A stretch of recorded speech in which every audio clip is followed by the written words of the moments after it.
Amém. Bom dia, irmãos, graça e paz. Amém. Bom, eu confesso que é muito mais fácil ministrar em sala de aula para os adolescentes e para as crianças do que vir aqui, mas é com muito temor e tremor que eu venho hoje diante dos irmãos compartilhar uma mensagem de edificação.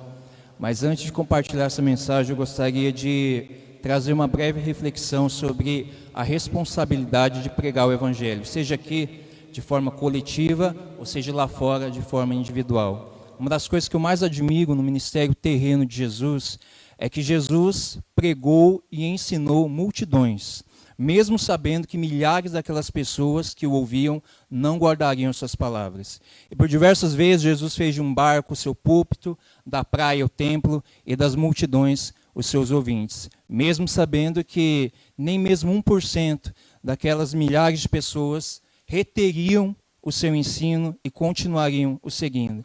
E nós podemos testificar isso com base em Atos 1,15, onde diz que após a morte, ressurreição e ascensão de Jesus, tão somente cerca de 120 pessoas estavam reunidos em oração e adoração, junto com os apóstolos que deram continuidade no ministério de Cristo. E foi desse pequeno grupo que entendeu e atendeu ao Evangelho que nasceu a primeira igreja, a igreja primitiva. Com isso eu aprendo que o máximo que qualquer pregador pode fazer é levar a mensagem até os ouvidos das pessoas. E tão somente o Espírito Santo de Deus pode levar essa mensagem dos ouvidos para os corações. E o apóstolo Paulo entendia bem isso quando escreveu à igreja de Corinto, dizendo: eu plantei, Apolo regou, mas foi Deus quem fez crescer. E Paulo acrescentou: portanto, nem o que planta e nem o que rega é alguma coisa, senão unicamente Deus quem efetua o crescimento. E nós precisamos aprender com urgência, e quando eu digo nós, eu me incluo nisso também, que o nosso papel é somente semear, o papel de convencer, de fazer a semente brotar, crescer e produzir frutos, esse papel pertence ao Espírito de Deus. E a minha oração nessa manhã, irmãos, é que o Espírito Santo gere em nós um coração receptivo e fértil para que a semente lançada possa, no tempo oportuno, gerar frutos para a glória de Deus. Amém? Bom, além de Jesus, em sua passagem por aqui, ter pregado para multidões, Jesus também teve muitas experiências com seres humanos. Experiências essas que o levou a chorar, o levou a se alegrar, o levou a suspirar, admirar, o levou a se irar, porém uma ira santa, sem pecado, entre outras emoções. E eu quero trazer nessa mensagem 3 experiências que Jesus teve em particular com uma árvore chamada figueira. A figueira ela é a primeira árvore mencionada na Bíblia, a primeira árvore frutífera, no livro de Gênesis, capítulo 3, onde diz que após a queda, após Adão e Eva pecarem contra Deus no jardim do Éden, eles então, percebendo a sua nudez, pegam folhas de uma figueira para cobrirem a sua vergonha. E a figueira ela tem um significado simbólico na Bíblia, porque tanto a videira quanto a figueira tinha um papel importante para os judeus, de modo que no Antigo Testamento, diversas vezes, a prosperidade de Israel ou sua reprovação foram indicadas com menção a essas 2 árvores. Como, por exemplo, em 1 Reis 4:25, onde diz que nos tempos de Salomão, Judá e Israel viveram em segurança, cada homem debaixo da sua figueira e debaixo da sua videira, desde Dan até Berseba. E a figueira aqui sendo usada como sinônimo de prosperidade e segurança para Israel. E profetas como Oséias, Miqueias, entre outros, também compararam Israel com uma figueira, e algumas vezes no sentido negativo, em sinal de exortação. Jesus também usou uma figueira como referência para contar uma parábola para a multidão, ensinando sobre a paciência de Deus, o cuidado de Deus e, por fim, o juízo de Deus. Portanto, além do figo ser considerado um fruto sagrado para os judeus, era muito comum encontrar figueiras no território de Israel. E Jesus, que percorria de cidade em cidade, também as encontrou em seu caminho. E cada um desses encontros foram experiências interessantes que nos trazem lições profundas, e eu quero trazer 3 experiências de Jesus com a figueira, e o tema dessa mensagem é Jesus e a figueira. E a primeira experiência de Jesus com essa árvore se encontra no Evangelho de Mateus. Gostaria que os irmãos fizessem essa leitura comigo. Evangelho de Mateus, capítulo 21, versículos 18 e 19.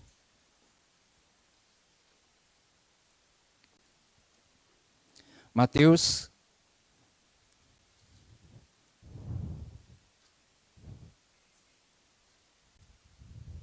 capítulo 21, versículos 18 e 19, diz assim: De manhã cedo, quando voltava para a cidade, Jesus teve fome. Vendo uma figueira à beira do caminho, aproximou-se dela, mas nada encontrou a não ser folhas. Então lhe disse: nunca mais frutos. Imediatamente secou. Esse episódio também é narrado no Evangelho de Marcos, é importante lermos, porque Marcos é complementar.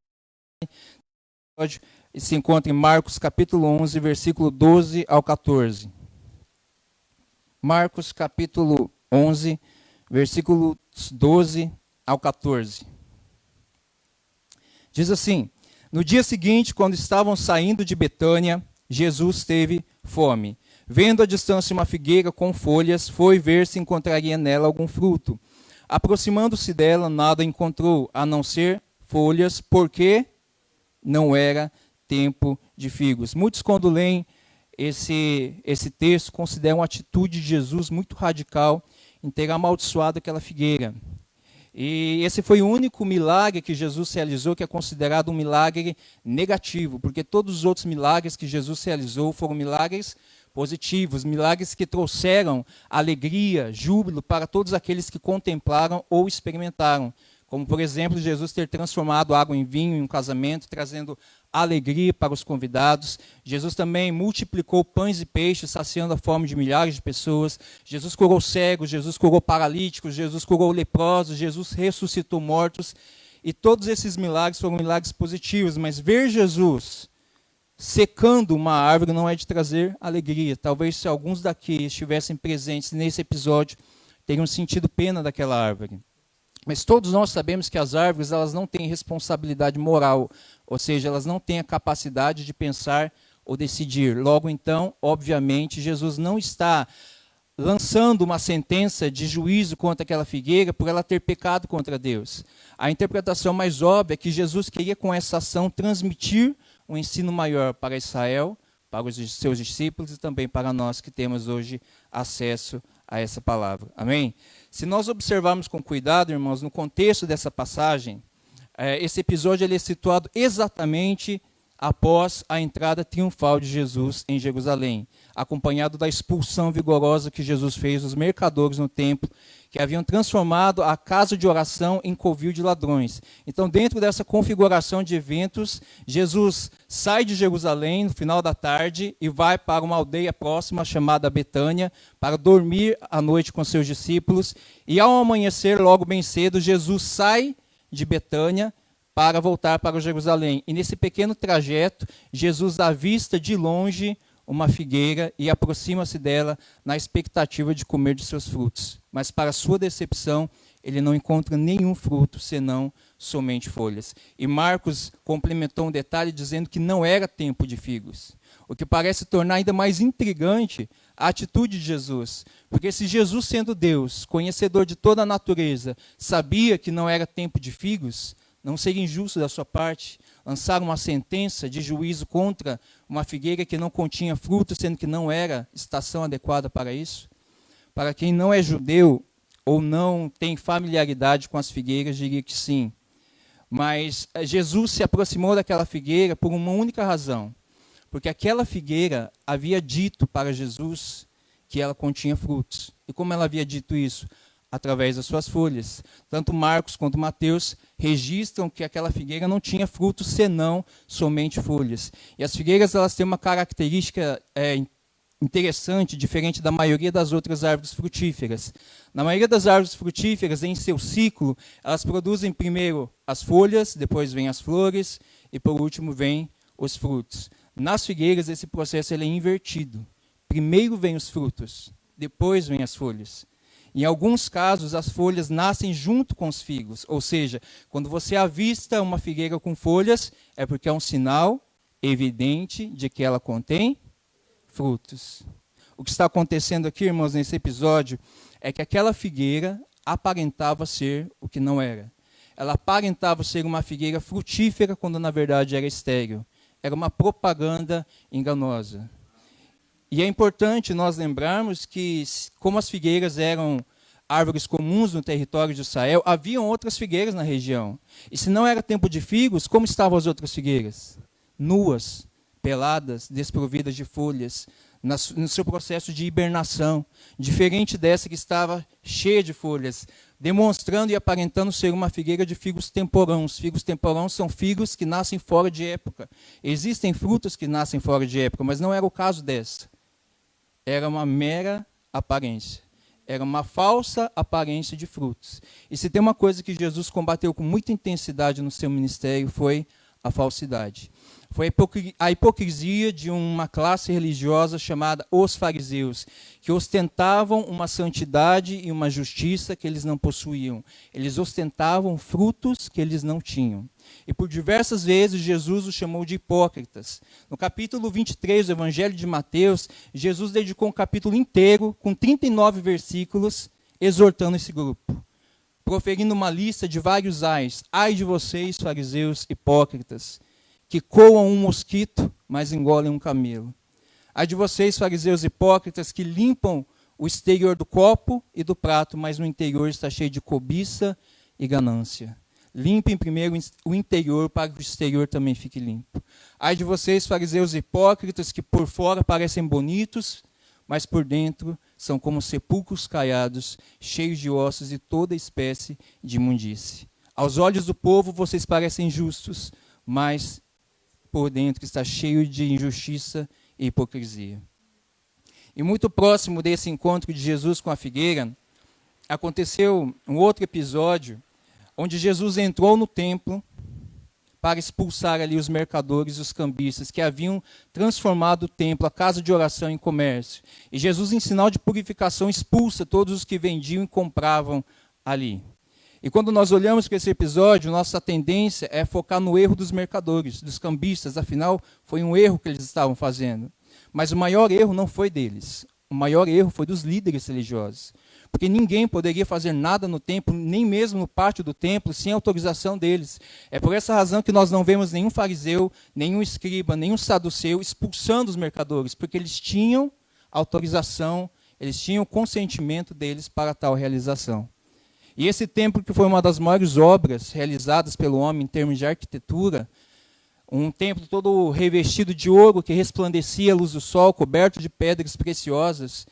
Esse templo que chamava a atenção de longe dos estrangeiros, mas todo esplendoroso, magnífico, mas que por dentro estava imundo, estava contaminado. E Jesus também encontrou uma figueira que chamou a sua atenção de longe, por causa da sua folhagem, por causa da sua aparência de frutos, mas que por dentro estava seca, estava vazia de frutos. E Jesus prefere que nós nos apresentemos a Ele sem folhas, sem máscaras, sem frutos na nossa real condição de miserável pecador, do que demonstrar ser o que nós não somos. E essa foi uma experiência negativa que Jesus teve com uma figueira, mas eu quero trazer uma outra experiência de Jesus com essa árvore, porém uma experiência positiva. Uma figueira que estava acompanhada, esse texto se encontra no Evangelho de João, capítulo 1.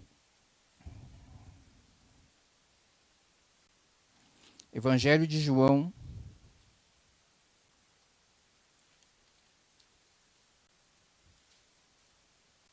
capítulo 1, do versículo 43 ao 50.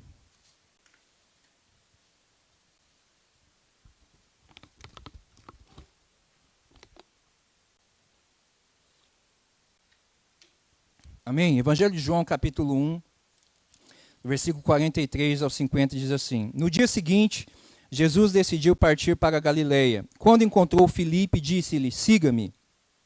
Filipe, como André e Pedro, era da cidade de Betsaida. Filipe encontrou Natanael e lhe disse: Achamos aquele sobre quem Moisés escreveu na lei e a respeito de quem os profetas também escreveram, Jesus de Nazaré, filho de José. Perguntou Natanael: Nazaré, pode vir alguma coisa boa de lá?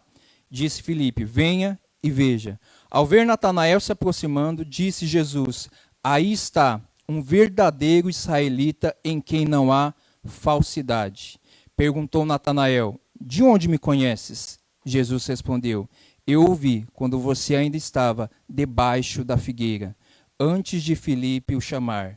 Então Natanael declarou: Mestre, tu és o Filho de Deus, tu és o Rei de Israel. Jesus disse: Você crê porque eu disse que o vi debaixo da figueira. Você verá coisas maiores do que essa. Amém? Nesse texto nós vemos Jesus chamando os seus primeiros discípulos. E após Filipe ser chamado pelo Senhor, ele vai de encontro a Natanael e anuncia com entusiasmo que havia encontrado o Messias. Então Natanael, diante de tal relato, faz a conhecida pergunta: pode vir alguma coisa boa de Nazaré? E Filipe imediatamente responde: venha e veja. A história da igreja aponta Natanael como sendo o mesmo Bartolomeu, um dos 12 apóstolos. E muitos teólogos concordam com essa posição. E um dos fatores é porque no Evangelho de João, em sua narrativa, em nenhum momento João menciona Bartolomeu. Enquanto que nos outros evangelhos, na lista dos discípulos, Bartolomeu vem sempre seguido de Filipe. E aqui justamente no Evangelho de João capítulo 1 nós vemos Natanael agora seguindo Filipe, dando a entender que Natanael e Bartolomeu são a mesma pessoa, o mesmo discípulo. Então quando Natanael se aproxima de Jesus, Jesus faz a seguinte declaração a seu respeito: eis aí um verdadeiro israelita em quem não há falsidade. Algumas traduções está em quem não há fingimento, ou em quem não há dolo, que é o mesmo que em quem não há engano. E quando Jesus diz isso para Natanael, Natanael então pergunta: de onde me conheces? E Jesus responde: eu te vi quando você ainda estava debaixo da figueira. O que Natanael estava fazendo debaixo da figueira, nós não sabemos ao certo. Talvez ele estivesse orando a Deus, talvez ele estivesse meditando nas Escrituras a respeito do Messias, ou talvez ele tivesse feito até a seguinte pergunta: Senhor, o Senhor me vê aqui debaixo dessa figueira? Mas provavelmente Natanael estava tendo um momento em particular com Deus que tão somente Deus poderia saber. Porque quando Jesus responde uma simples frase: eu te vi debaixo da figueira, para Natanael foi suficiente para ele reconhecer Jesus como sendo o Messias, o Rei de Israel, o Filho de Deus. Eu fico imaginando, irmãos, Jesus olhando para essa figueira, e o que chamou a atenção de Jesus não foi as folhas, não foi os frutos que talvez pudesse conter nela, mas o que chamou a atenção de Jesus foi quem estava debaixo da figueira. Alguém em quem não havia falsidade, engano ou fingimento.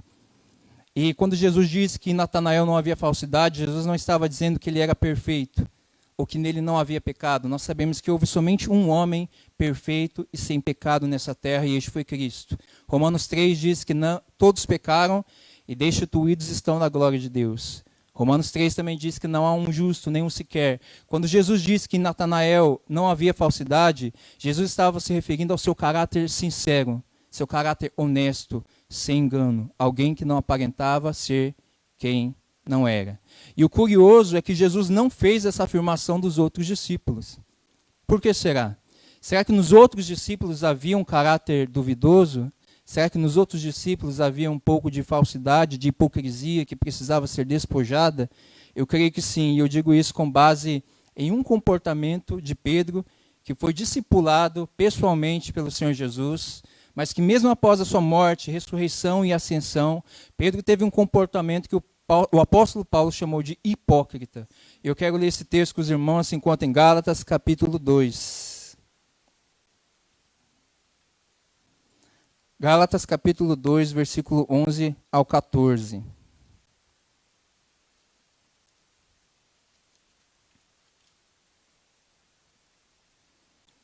Gálatas capítulo 2, a partir do versículo 11, diz assim: quando, porém, Pedro veio a Antioquia, enfrentei-o face a face, por sua atitude condenável, pois antes de chegarem alguns da parte de Tiago, ele comia com gentios. Quando, porém, eles chegaram, afastou-se e separou-se dos gentios, temendo os que eram da circuncisão. Os demais judeus também se uniram a ele nessa hipocrisia, de modo que até Barnabé se deixou levar. Quando vi que não estavam andando de acordo com a verdade do Evangelho, declarei a Pedro diante de todos: você é judeu, mas vive como gentio e não como judeu. Portanto, como pode obrigar gentios a viverem como judeus? Aqui nesse texto nós vemos o apóstolo Paulo exortando o apóstolo Pedro por sua ação hipócrita, pois Pedro estava comendo com gentios, Mas quando chegou aos seus irmãos judeus, os da circuncisão, com medo de desagradá-los, Pedro, então, se afastava dos gentios de forma dissimulada. E ainda por cima, Pedro queria obrigar os gentios a viverem como judeus, nas antigas ordenanças da lei, sendo que nem ele mais vivia como judeu. Paulo, então, vendo tal ação hipócrita, exorta Pedro face a face, publicamente. E Paulo não fez isso de cunho faccioso, na intenção de gerar discórdia, intriga ou divisão. Paulo fez isso porque Paulo entendia que a hipocrisia, assim como qualquer outro pecado, contamina e influencia outros. Tanto que o texto diz que alguns judeus, inclusive Barnabé, já haviam sido influenciados e estavam dissimulando igual Pedro.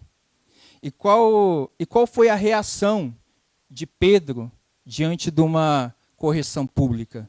Aquele Pedro que tinha um temperamento forte, impulsivo, que certa vez decepou com uma espada a orelha de Malco, servo do sumo sacerdote, no Getsêmani, na tentativa de defender Jesus, e teve que ouvir do Senhor: Pedro, abaixa a tua espada, pois quem da espada vive, da espada morrerá. Esse Pedro poderia também ter agido de forma impulsiva e ser dominado pelo orgulho, que é uma característica, né, de muitos no momento da correção. E Pedro poderia ter dito a Paulo: quem é você? Quem é você para me corrigir? Quem é você para me chamar de hipócrita? Logo você, um ex-fariseu, alguém que pertencia a um grupo do qual o meu mestre chamou de hipócritas, sepulcros caiados, guias cegos. Porém, Pedro não teve esse comportamento. Nós não vemos Pedro discutindo com Paulo. E por que Pedro não discutiu? Porque ele reconheceu que está errado e reconheceu que estava agindo com hipocrisia. E nós não somos diferentes de Pedro. Pedro estava sendo um Pedro na frente dos gentios e outro Pedro na frente dos judeus. Quem aqui nunca quis parecer ser quem não era? Em algum momento da vida, quem aqui nunca quis parecer um bom pai, uma boa mãe, um bom esposo, uma boa esposa, um bom filho, um bom amigo, um bom cristão, quando na verdade nem sempre funciona assim. Um exemplo disso são as redes sociais, que para muitos é uma vitrine de ostentação, onde são postadas as melhores fotos, as melhores roupas, as melhores comidas, os melhores passeios, aquela foto em família, que transmite uma família sadia, uma família estruturada, quando na verdade por trás está a beira do caos, à beira de um divórcio, necessitando de uma urgente restauração. E aplicando também para o nosso contexto familiar, seria o mesmo que aqui na igreja local eu me comporto como cristão, mas no meu lar eu me comporto como um descrente. Aqui entre os irmãos você é servil, você é espiritual, você exerce e evidencia as 9 virtudes do fruto do Espírito, entre seus irmãos, entre suas irmãs, o amor, a alegria, a paz, a longanimidade, a benignidade, a bondade, a fidelidade, a mansidão, o domínio próprio. Mas em casa, com os meus familiares, com minha família nuclear, eu me comporto como um descrente. Ou aqui na igreja local, eu sou manso, sou pacífico, profiro somente palavras de bênção, mas o meu trabalho entre os descrentes, eu sou murmurador, iracundo, contencioso, profiro palavras de baixo calão, dou mau testemunho, fazendo com o que Tiago mesmo escreveu em sua epístola, fazendo da mesma fonte jorrar água doce e água amarga. Se o apóstolo Paulo visse tal comportamento em nós, certamente ele também nos exortaria. E talvez fizesse como fez com Pedro, face a face, de forma pública. Se o pastor aqui corrigisse muitos membros dessa forma, publicamente, certamente muitos já teriam saído da igreja. Porque requer muita humildade para aceitar estar errado e muita humildade também para aceitar a correção.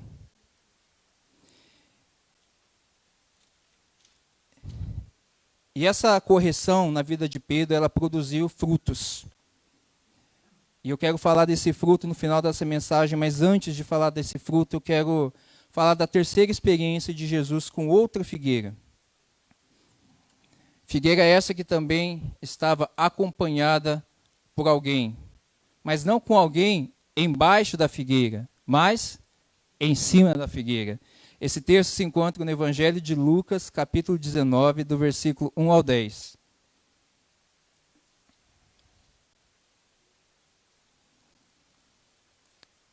Lucas 19,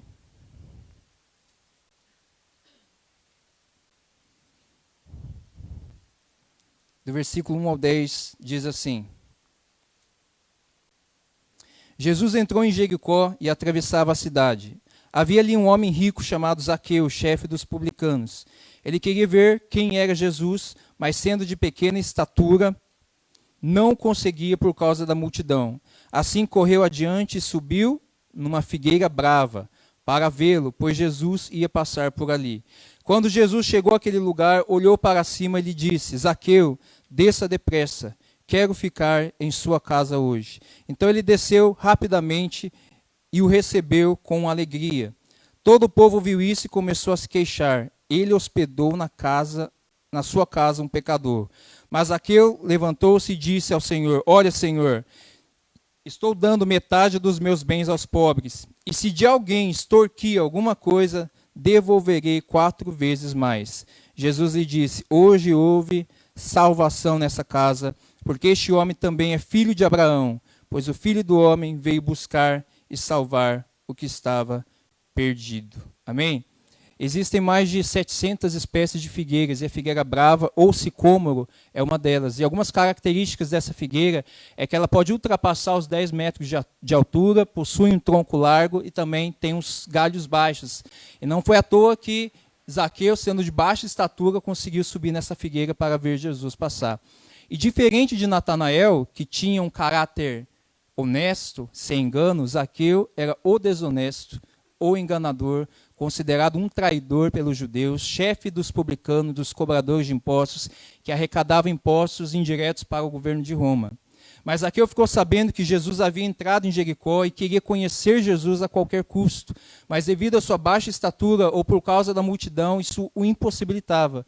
Foi aí que Zaqueu avistou uma figueira e fez dessa figueira o palco do seu encontro com Jesus.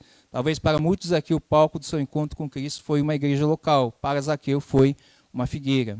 E para a alegria de Jesus, diferente daquela tristeza que ele sentiu quando ele avistou aquela figueira estéril, para a alegria de Jesus ele olha para cima, nos galhos dessa figueira, e avista alguém que produziria fruto. Fruto digno de arrependimento. Fruto esse que João Batista exortou os fariseus e saduceus a produzirem. Produzam fruto digno de arrependimento. Zaqueu revelou nesse encontro com Jesus a natureza do seu genuíno arrependimento. Arrependimento esse que não ficou na teoria e não se limitou a palavras vazias. Mas ele revelou esse arrependimento na prática, ao declarar estar doando metade das suas possessões para os pobres e se comprometeu a devolver quadruplicada a quantia de qualquer um que ele havia roubado.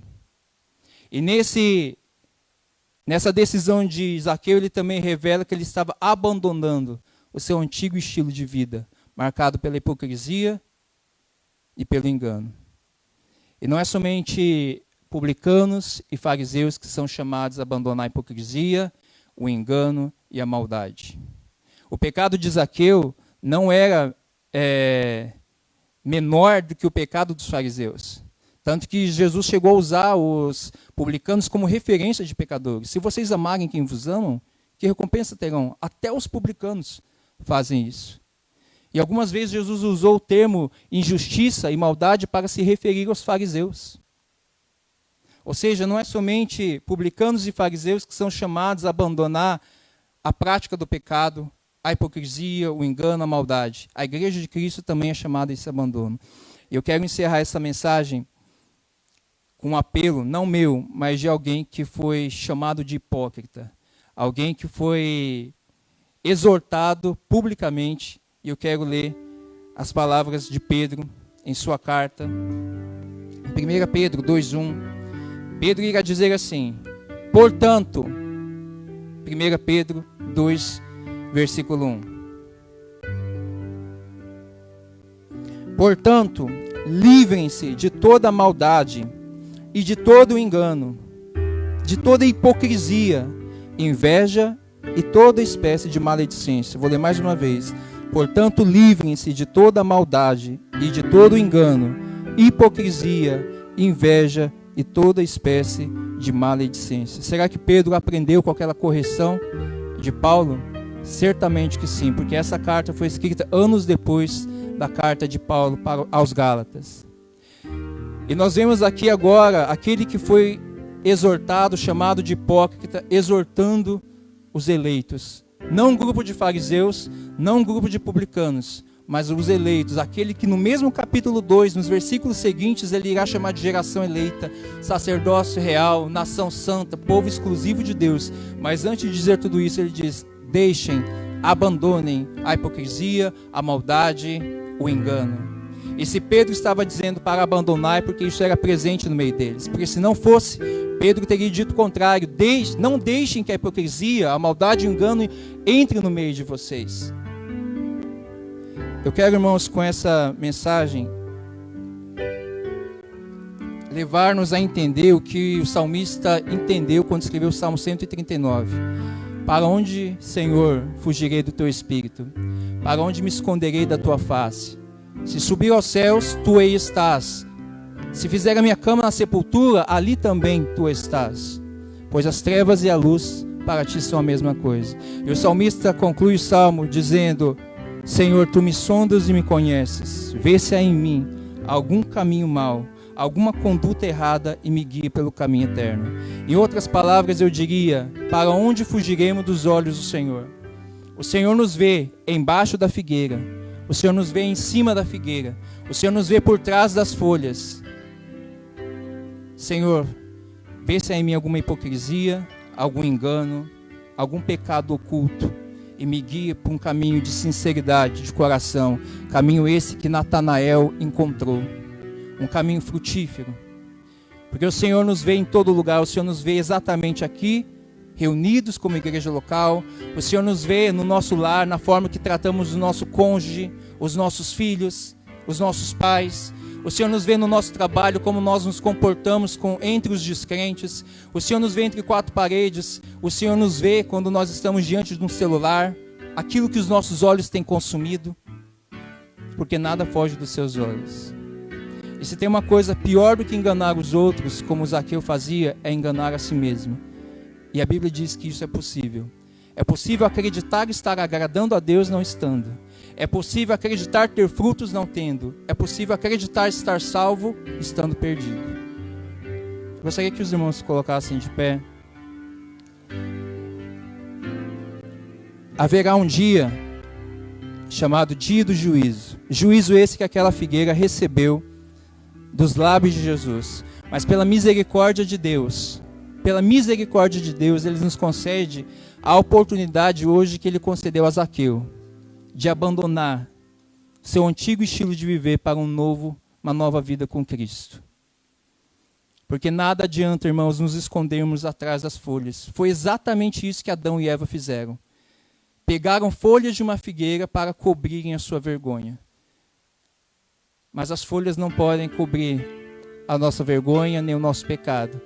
Eu convido os irmãos a, meditando nisso tudo, a sondar o teu coração e ver se há alguma conduta errada dentro de você e rogar ao Senhor, Deus da graça e misericórdia: Senhor, me sondas e me conheces, vê se há em mim alguma conduta errada e me guia pelo caminho eterno. Queria pedir pelo pastor conduzir esse momento.